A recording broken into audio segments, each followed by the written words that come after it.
Hello, ladies and gentlemen. My name is 𝒑𝒂𝒓𝒊𝒔𝒉, and today we are thrilled to present our first project on English for maritime purpose. This project has been a collaborative effort with my team members, Salma Unur, Mukrani Zahia, and Musuni Celia. We would also like to express our gratitude to our supervisor, Mr. 𝒑𝒖𝒓𝒑𝒊𝒔𝒉, whose guidance and support have been invaluable in shaping this work. Thank you for giving us this opportunity to share our project with you. Let's begin.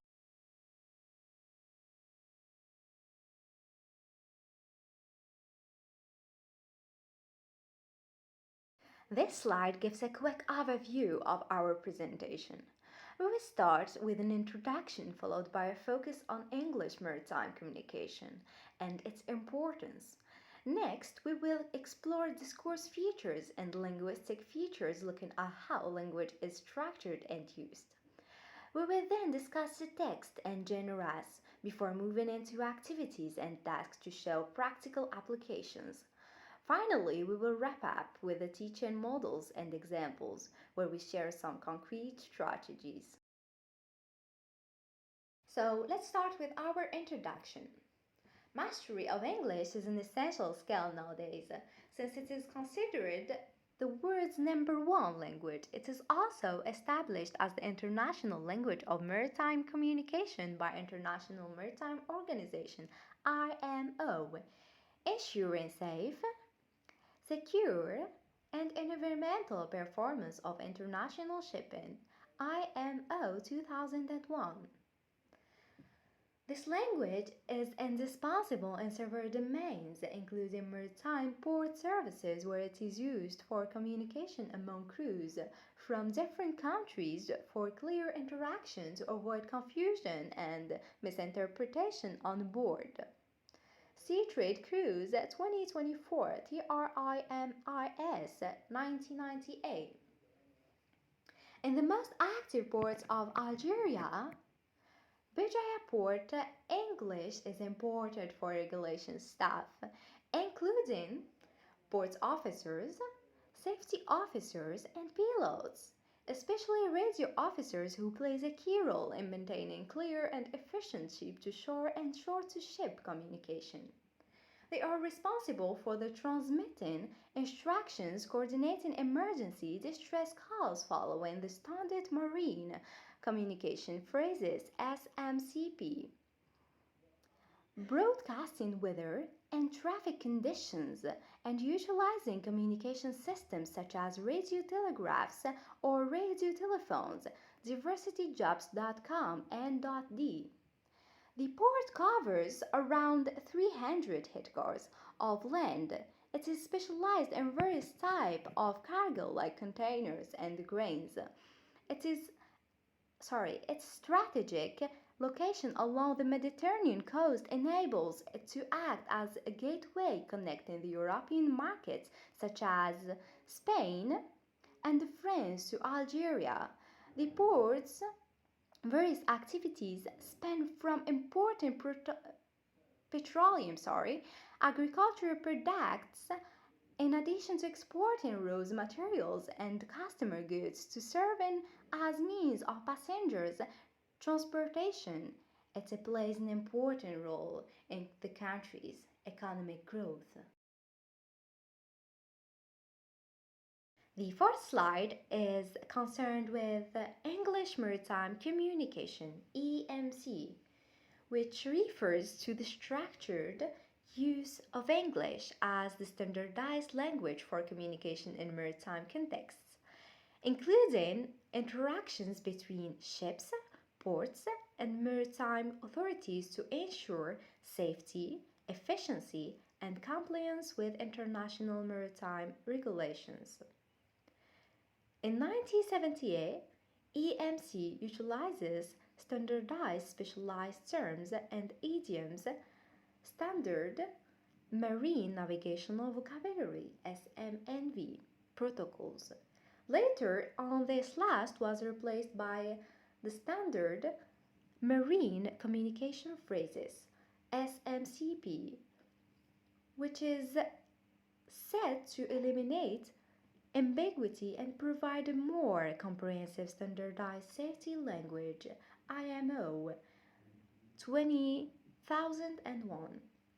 These protocols were established by the International Maritime Organization, IMO, which is a specialized agency, the United Nations responsible for creating universal conventions to ensure the safety and security of shipping in addition to the preventing marine pollution by ships. MON.D.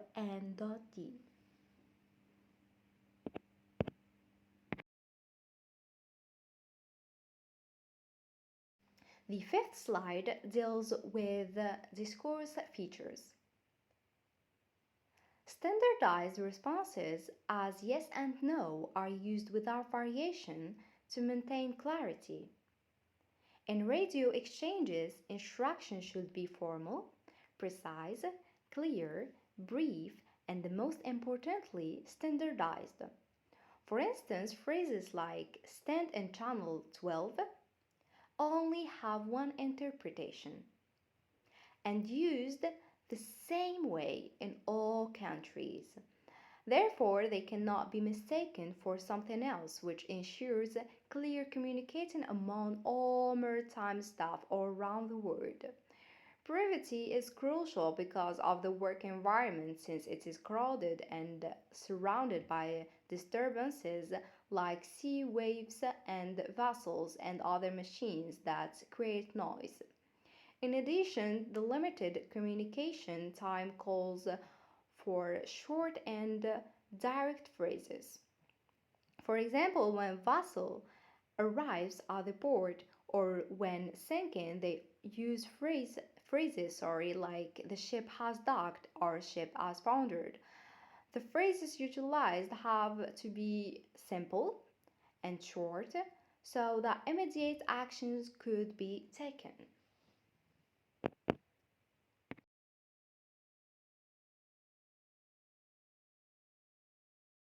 This slide focuses on the linguistic features in maritime communication, highlighting three key aspects: grammar, vocabulary, and the phonetic alphabet and numerals.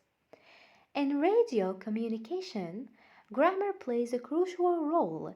The imperative form is commonly used for clear and direct commands. For example, instead of saying maintain your speed at 3 knots, do not accelerate, they simplify it to maintain speed. Similarly, they use commands like stop the engine rather than longer phrases. Specialized maritime vocabulary includes terms like starboard, tag, bow stern, berth, and abbreviation like ETA or GPS. Additionally, standard phrases like stand by and channel ensure uniform communication.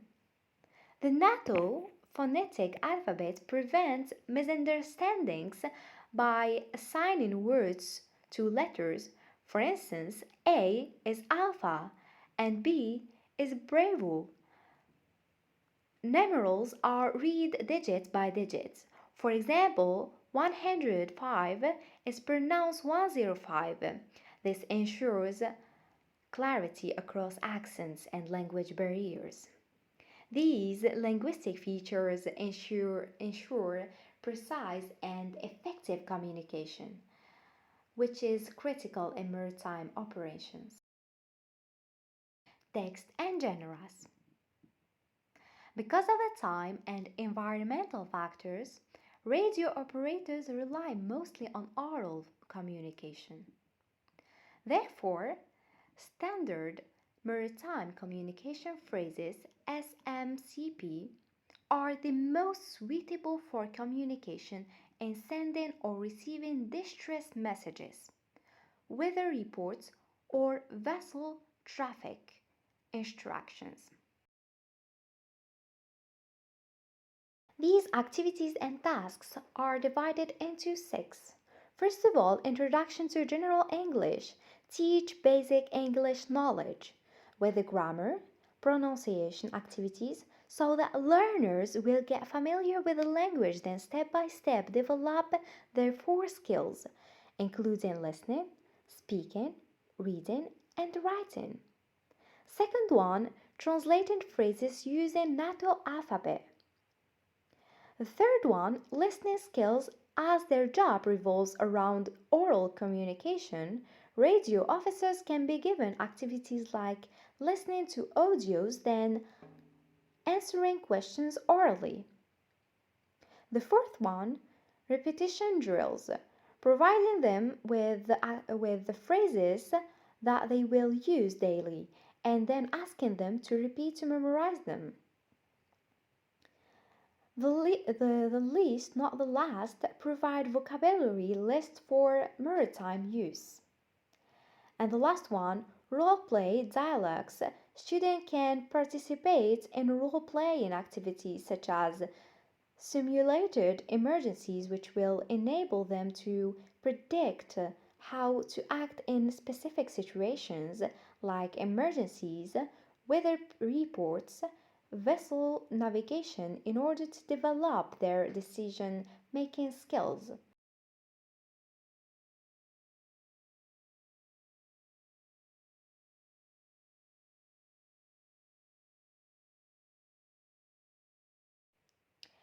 Here are some teaching models and examples.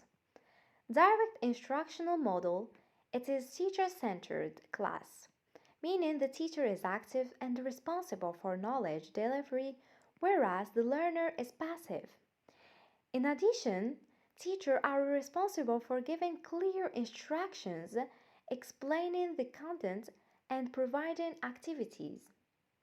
Second, flipped classroom model. In this model focuses on students will be asked to learn a content at home then practice in classroom. For instance, they will be given list of maritime vocabulary to learn outside classes, and then in classroom they will classify the words according to their function. For instance, where they are used, vessel navigation, emergency communication, weather reports, etc. Third one, competency-based model, consists on developing competencies and skills related to real-life tasks. As an example, learners could be asked to audio recording used in port then answer questions. This will play a vital role in fostering their listening skill, problem solving, critical thinking, and learn more vocabulary. The fourth one, experimental learning model. Learners are active and responsible for their learning. Learning occurs through experimental and real life situations. An example on how apply this in a classroom could be by putting learners at simulation where they can perform real tasks like ship to shore communication using NATO alphabet, or putting them in situations where they receive distress messages and respond to it. Before we end, let's recap the significance of effective communication in maritime operations. At Beja Airport, the English language use plays a key role, especially when it comes to radio operations where clear communication is crucial. With the utilization of the standard maritime communication phrases SMCP, NATO alphabet, also numerals, communication are effective, brief, and precise. Furthermore, clear instruction contribute in avoiding misunderstandings and confusion, leading to safe and organized maritime operations. So, thank you for your attention, and I hope this presentation has highlighted the importance of a clear and effective communication in maritime operations.